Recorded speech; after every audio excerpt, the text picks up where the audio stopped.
I'm Jonathan Tomkin from the University of Illinois. As we've seen, the world faces a number of environmental problems, and that clearly humans are not managing these problems as well as they could. In the Tragedy of the Commons examples, we saw many natural systems that were suffering because human societies are systematically unsustainable. So the goal of policy then is to correct these systematic, unsustainable elements and return us to a more sustainable path. In this lecture, we'll look at the background behind many ideas in environmental policy to see how they work and how they're applied. Many places have air quality problems. For example, smog. How could we sensibly reduce smog in a city or a region? What policies, laws or practices could we use? One of the very first environmental policies was the 1956 Clean Air Act from the United Kingdom. 1950s London had a huge problem with smog pollution. It's thought that literally thousands of people have died because the air quality was so low. So the smokiest fuels were banned, electricity plants were moved away from the central city of London, chimneys were made taller so that the pollutants had more of a chance to disperse before they reached ground level. How would we describe these sorts of policies, and how do we know if they were successful or not? How do we assess environmental policies? There are two very broad categories. The first is command and control legislation, and the second is market incentive legislation. I'll talk about both strengths and weaknesses, but first I want to stress that every situation is different, and I don't think that there is only one type of policy that solves every type of environmental problem or every type of negative externality. Command and control, as the name suggests, is when a policy tells people or corporations what to do. An example of that is an ambient standard. This establishes a level of environmental quality that must be met. This is very common in the United States, and in fact in most industrialised countries.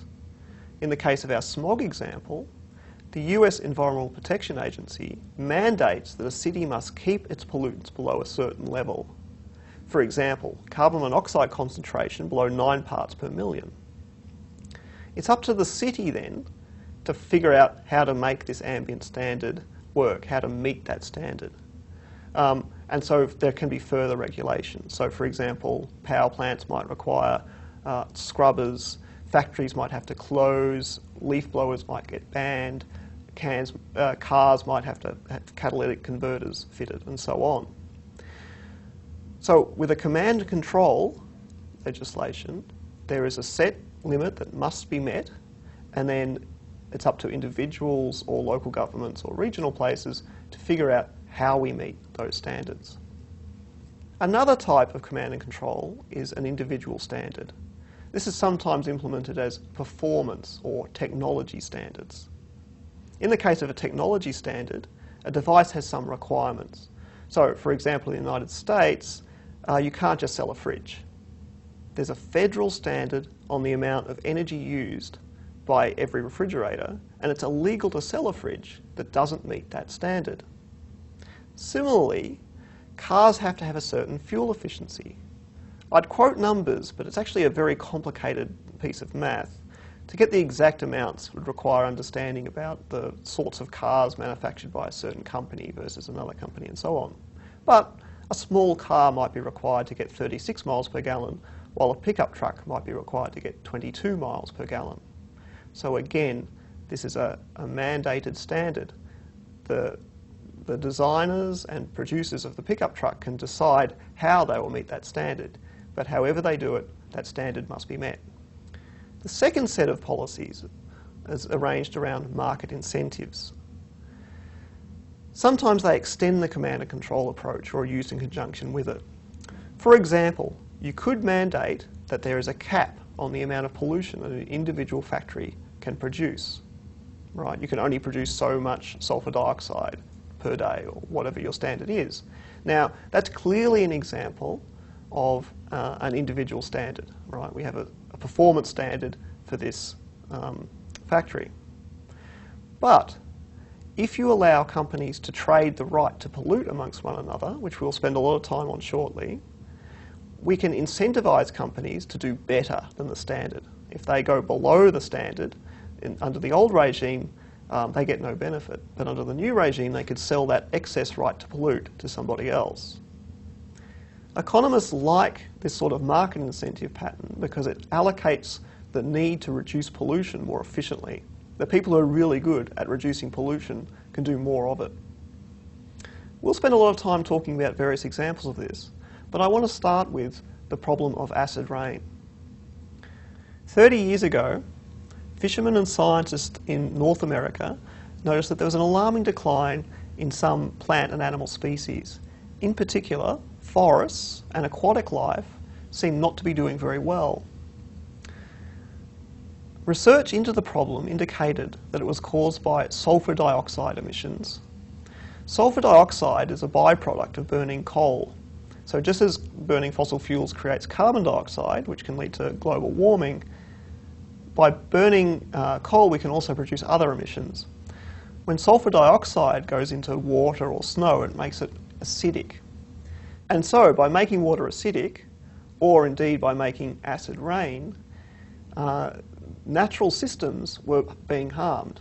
This acid rain was harmful to the life of lakes and rivers and to natural forests in large parts of the eastern United States and some places in Canada.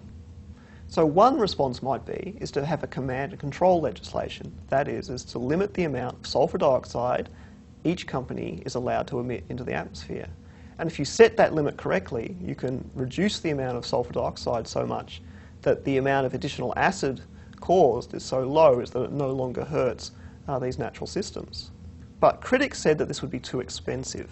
And again, we don't really incentivize individual companies to reduce their emissions by more than just the bare minimum. All we're telling a company is that you need to get below a certain limit. So when the legislation was crafted to mandate a limit on the total number of emissions allowed, the policy included the ability to trade the right to pollute. So this meant that if your company was able to reduce its level of emissions well below the required performance standard, you could trade that right to pollute to another company that was struggling to meet that limit. So perhaps you develop a better technology, or perhaps your source of coal is cleaner, so we should be using more of that. Under this market-based plan, it's thought that not only did the sulfur emissions go down much faster than they would have under a traditional mandate or a traditional command and control plan, but it was also much cheaper than was otherwise predicted.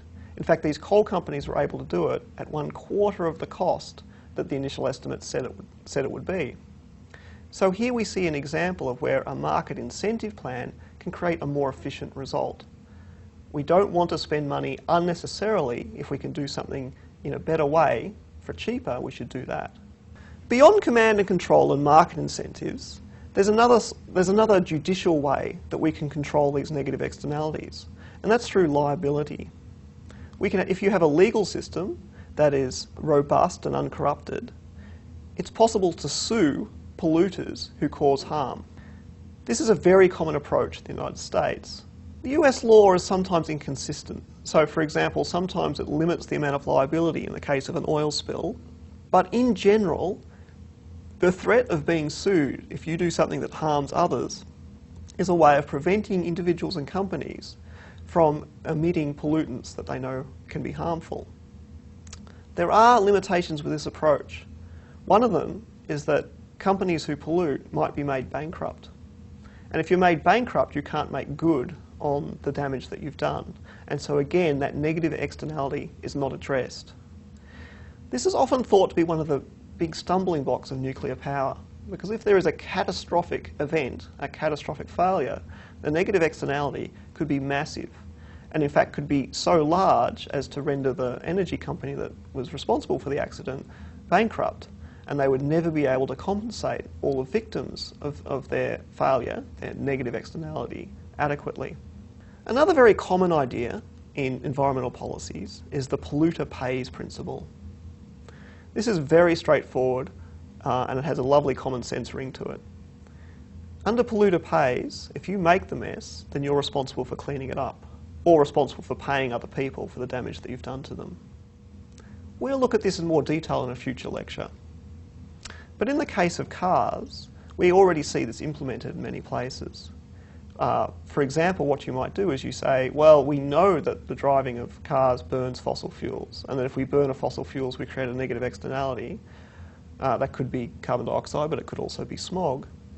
So we're going to require that you pay an additional tax. And so then that tax money could be used for many things, but in principle at least, it could be used to, in some ways, compensate the victims of that negative externality. If we put a tax on gasoline or on petrol, then the more you drive, the more you pay. So this seems like a relatively fair way of figuring out who is responsible for the damage and getting them to pay everybody else for that damage. So we have a range of different policy approaches.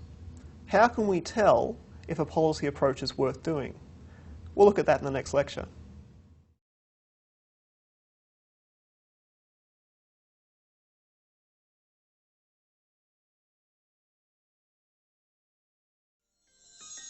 Produced by OCE Atlas Digital Media at the University of Illinois, Urbana-Champaign.